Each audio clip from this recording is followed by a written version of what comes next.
So start करते हैं। जैसे कि आप सब लोग जानते हैं कि सबका एक क्वेश्चन रहता है नॉर्मली कि इक्विटी में कैसे इन्वेस्ट किया जाए। इक्विटी मतलब शेयर्स में। आपका एक रास्ता है म्यूचुअल फंड्स के थ्रू इक्विटी म्यूचुअल फंड्स, और दूसरा है डायरेक्ट इक्विटी इन्वेस्टमेंट, जैसे होते हैं डायरेक्ट शेयर्स बाय करना। तो क्या बेटर है? तो इसका कोई कॉन्क्रीट आंसर नहीं है, लेकिन अगर मैं कहूँगा कि आप अपना करियर स्टार्ट कर रहे हैं, आप रिटेल इन्वेस्टर हैं, आप थोड़े से पैसे से स्टार्ट कर रहे हैं, अपना करियर स्टार्ट कर रहे हैं, तो I will recommend you go for a mutual fund. Because rather than spending so much time on those equity fundamental analysis and those आप इक्विटी म्यूचुअल फंड्स खरीदिए और अपने उस टाइम को स्किल्स बिल्ड करने में लगाएं, जो आपको फ्यूचर में ज़्यादा हेल्प करने वाला है और आपकी सैलरी ज़्यादा बढ़ाने वाला है। इनिशियल फेज में आपका इन्वेस्टमेंट कॉर्पस बहुत छोटा होता है, तो उस वक्त अपने इन्वेस्टमेंट अमाउंट को बढ़ाएं, बजाय कि आप उस अपने करियर की स्किल्स के ऊपर ज़्यादा जोर दें। तो अब आप पूछेंगे कौन सा म्यूचुअल फंड बेटर है। सो बहुत तरह के म्यूचुअल फंड्स होते हैं, तो हम यहाँ पे डायरेक्ट इक्विटी म्यूचुअल फंड्स की बात कर रहे हैं।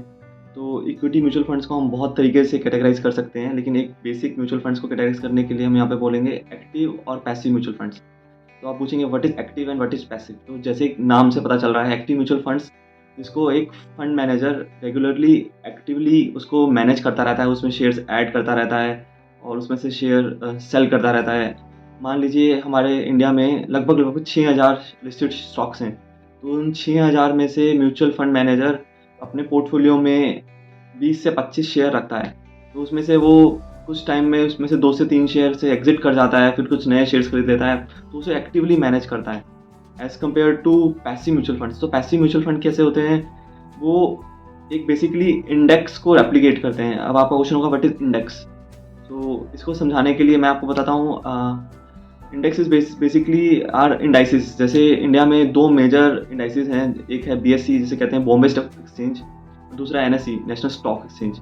बीएससी बॉम्बे में है, नेशनल स्टॉक एक्सचेंज एनएससी जो दिल्ली में है। तो आप जो भी आप बचपन से सुनते आए हैं सेंसेक्स, तो सेंसेक्स बेसिकली बीएससी के इंडेक्स को हम सेंसेक्स बोलते हैं और एनएससी के इंडेक्स को निफ्टी बोलते हैं। तो आप सुनते हैं शेयर मार्केट गिर गया, जो आप सुनते हैं सेंसेक्स गिर गया या निफ्टी गिर गया। सो दिस इज़ बेसिक, आपको मालूम है आप हम क्या बात कर रहे हैं।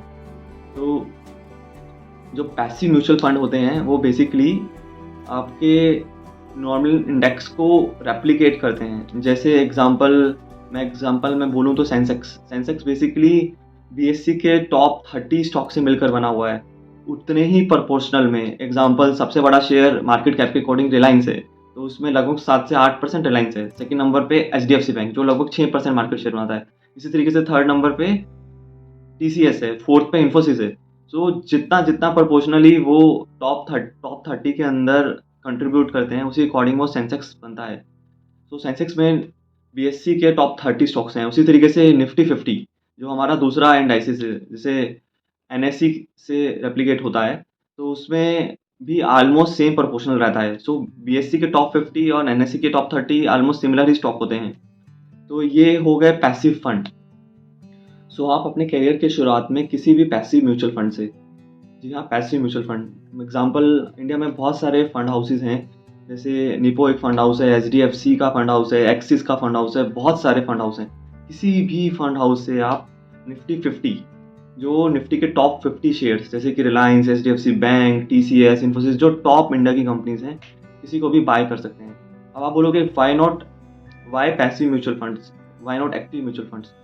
तो एक्टिव म्यूचुअल फंड्स आप पिछले हिस्ट्री में कुछ सालों का उठा के देखेंगे, और ये इंडिया में तो अभी आया है, ग्लोबली यूएस में जो बहुत पुरानी मार्केट्स हैं उनमें तो बहुत सालों से चल रहा है कि पैसिव म्यूचुअल फंड्स ने ऑलमोस्ट एक्टिव म्यूचुअल फंड को रिप्लेस कर दिया है। इसके बहुत सारे रीज़न है। सबसे बड़ा रीज़न है कि जो एक्टिव म्यूचुअल फंड्स होते हैं वो हमसे एक बहुत बड़ा रेशियो लेते हैं, जिसे कहते हैं एक्सपेंस रेशियो। वो कई बार 1.5 से 2% हो सकता है, 1% होता है। तो आप सोचिए कि आपका एक साल का रिटर्न 10% है, तो उसमें से 1% या 1.5% तो वो फंड हाउस अपना आपका पैसा ले गया है, जिसके हम कहते हैं फंड हाउस को मेंटेन करने का पैसा या फिर शेयर्स को। सो बेसिकली मैं बोलना चाहता हूँ कि जितने भी एक्टिव म्यूचुअल फंड्स होते हैं उनका एक्सपेंस रेशियो बहुत हाई एंड पे होता है। सो एग्जांपल, एक बुल रन है जिसमें आपको 30% एक साल में रिटर्न मिला। अगर उसमें 1% आपका चला भी गया, आपको इतना फील नहीं हुआ, लेकिन एक आपका बुल रन नहीं चल रहा है, मार्केट स्लो चल रहा है, आपने एक साल में कुछ रिटर्न नहीं कमाया, 1 या 2% रिटर्न कमाया पूरे साल के अंदर, उसमें से 1%, 1.5% आपने फंड हाउस को दे दिया, तो वहाँ आपको लगता है कि और आप लॉन्ग रन में देखेंगे तो 15-20 सालों में ये बहुत सिग्निफिकेंट अमाउंट बनाता है, 1%, 1.5%।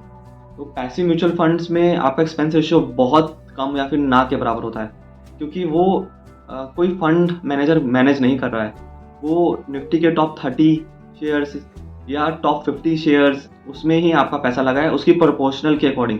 सो ये एक कंप्यूटर सिस्टम जनरेटेड है और टॉप कंपनीज में आपका पैसा है, तो कोई एक्सपेंस रेशियो पे नहीं करना है।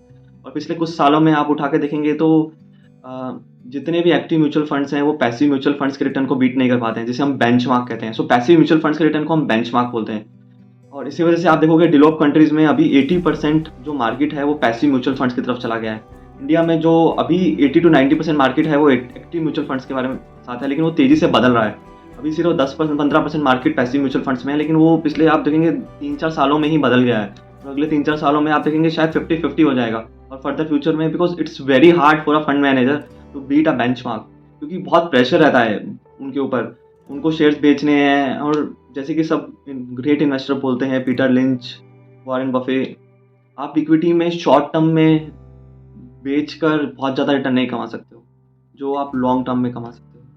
Thank you. So in last मैं बोलूँगा कि आप अपना करियर को स्टार्ट कर रहे हैं, स्टार्टिंग जर्नी है, आप तो कोई भी पैसिव म्यूचुअल फंड किसी भी फंड हाउस से ले लीजिए। निफ्टी 50 आपको बहुत सारी फंड हाउस प्रोवाइड करेंगे। आप इसको रिसर्च कर सकते हैं, इसका बहुत सारी साइट्स हैं जैसे वैल्यू रिसर्च, और उसका एक सिप बना सकते हैं अपने इनकम के स्टार्टिंग में, जैसे अपनी इनकम के अकॉर्डिंग, जैसे 5,000 का सिप, 10,000 का सिप। और अपने स्किल्स पे ज़्यादा काम कीजिए अपने स्टार्टिंग करियर में, और एक किसी भी पैसिव म्यूचुअल फंड से अपना इक्विटी जर्नी, या फिर हम कह सकते हैं इक्विटी इन्वेस्टमेंट स्टार्ट कीजिए। Thank you.